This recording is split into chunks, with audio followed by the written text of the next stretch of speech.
Oke, di sini saya akan menjelaskan tentang rule of law. Nah, jadi sebelum saya menjelaskan tentang rule of law, maka izinkan saya memperkenalkan nama saya dahulu. Perkenalkan, nama saya Yohanes Gandatua Tagaol. NIM saya adalah 1906155977. Saya berasal dari Fakultas Agribisnis, jurusan Agribisnis Fakultas Pertanian Universitas Riau angkatan 2019. Nah, langsung saja kita masuk kepada yang pertama, yaitu pengertian. Nah, pengertian rule of law adalah suatu konsep common law atau juga civil law yang dapat membuat seluruh lapisan yang ada di dalam masyarakat serta lembaga yang mengedepankan supremasi hukum yang dilandasi dengan prinsip keadilan dan juga egalitarian. Nah, di sini kita masih hanya membahas pengertian dalam secara besar. Nah, makanya selanjutnya kita akan membahas menurut para ahli-ahli.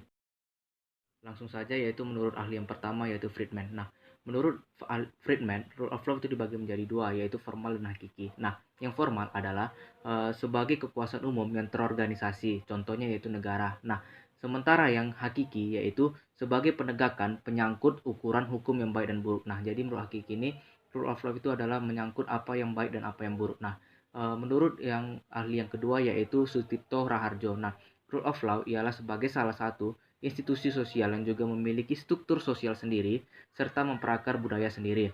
Nah, yang kedua, menurut Sucipto Raharjo, yaitu rule of law tumbuh serta berkembang ratusan tahun seiring dengan pertumbuhan pada masyarakat Eropa sehingga dapat berakar sosial budaya Eropa yang bukan institusi netral. Nah, jadi itulah menurut pendapat ahli Friedman dan Sucipto Raharjo.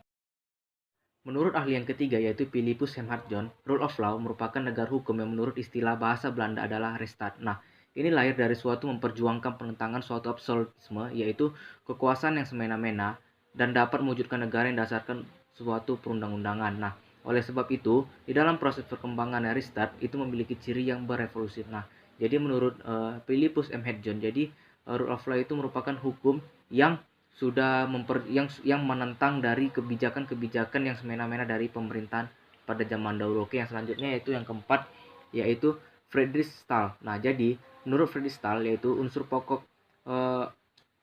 rule of law itu ada empat, yaitu HAM, yang kedua yaitu pemisahan dan pembagian kekuasaan untuk menjamin hak-hak itu, yang ketiga yaitu pemerintahan berdasarkan peraturan-peraturan, dan yang keempat yaitu peradilan administrasi dalam perselisihan.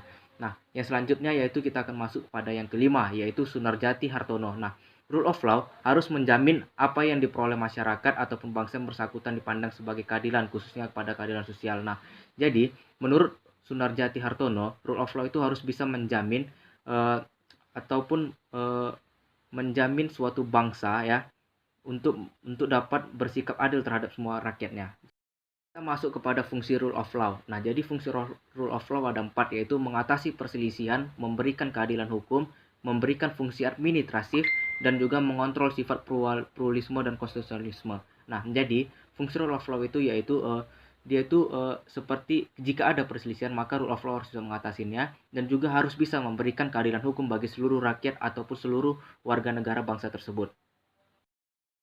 Yang selanjutnya yaitu kita akan masuk kepada prinsip-prinsip rule of law. Nah, jadi prinsip rule of law itu ada terbagi atas dua, yaitu prinsip secara formal atau UUD 1945 dan juga prinsip rule of law secara material atau hakiki. Nah, prinsip-prinsip rule of law secara formal atau 1945 yaitu pertama, negara Indonesia adalah negara hukum yang terdapat pada pasal 1 ayat 3. Dan yang kedua yaitu segala warga negara bersamaan kedudukannya di dalam hukum dan pemerintahan dan wajib menunjang hukum serta pemerintahan itu tanpa kecuali yang ada di pasal 27 ayat 1.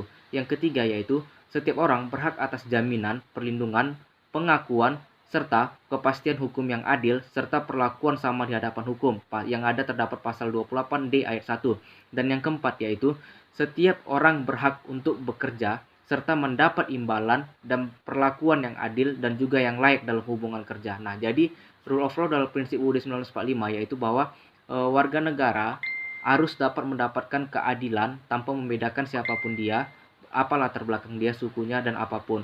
Berhak atas mendapatkan jaminan hidup, jaminan dalam.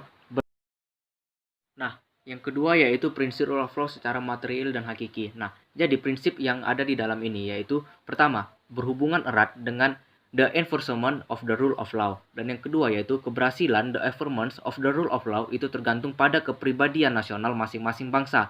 Yang ketiga yaitu rule of law juga mempunyai akar sosial dan juga akar budaya Eropa. Nah, yang selanjutnya yaitu rule of law juga adalah suatu legalisme, aliran pemikiran hukum yang mengandung wawasan nasional, gagasan tentang hubungan antar manusia, masyarakat, serta negara. Dan yang terakhir yaitu rule of law adalah suatu legalisme liberal. Nah, jadi maksud dari sini yaitu rule of law itu merupakan harus bisa memahami akar dari.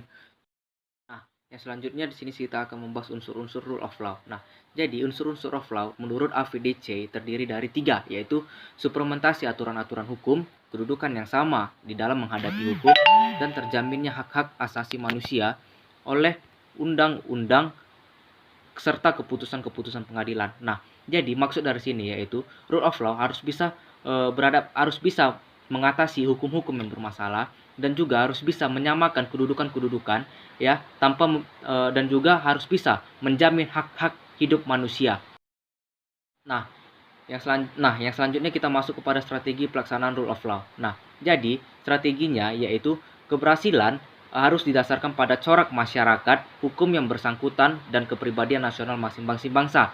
Yang kedua yaitu rule of law yang merupakan institusi sosial harus didasarkan pada akar budaya yang tumbuh dalam berkembang pada bangsa. Yang ketiga yaitu rule of law sebagai suatu legalisme yang membuat wawasan sosial, gagasan tentang hubungan antar manusia, masyarakat, dan negara harus dapat ditegakkan secara adil dan hanya memihak kepada keadilan. Dan yang keempat yaitu untuk mewujudkan hal tersebut perlu dikembangkan hukum progresif yang memihak hanya kepada keadilan itu sendiri, bukan sebagai alat politik yang memihak kepada kekuasaan. Dan terakhir yaitu hukum progresif merupakan gagasan yang ingin mencari cara untuk mengatasi keterpurukan hukum di Indonesia secara lebih bermakna. Asumsi dasar hukumnya yaitu hukum adalah untuk manusia, bukan sebaliknya. Oke, dinamika pelaksanaan rule of law. Dan jadi, dalam pelaksanaan rule of law, yaitu mengandung keinginan untuk terciptanya negatif hukum yang membawa keadilan bagi seluruh rakyat. Nah, yang kedua yaitu secara kuantitatif, peraturan perundang-undangan yang terjadi dengan rule of law banyak dihasilkan di negara kita. Namun, implementasi atau penegakannya masih belum secara maksimal. Dan yang ketiga yaitu hal-hal yang mengemukakan untuk dipernyatakan antara lain adalah bagaimana komitmen pemerintah agar rule of law itu bisa benar-benar dilakukan secara maksimal di negara kita.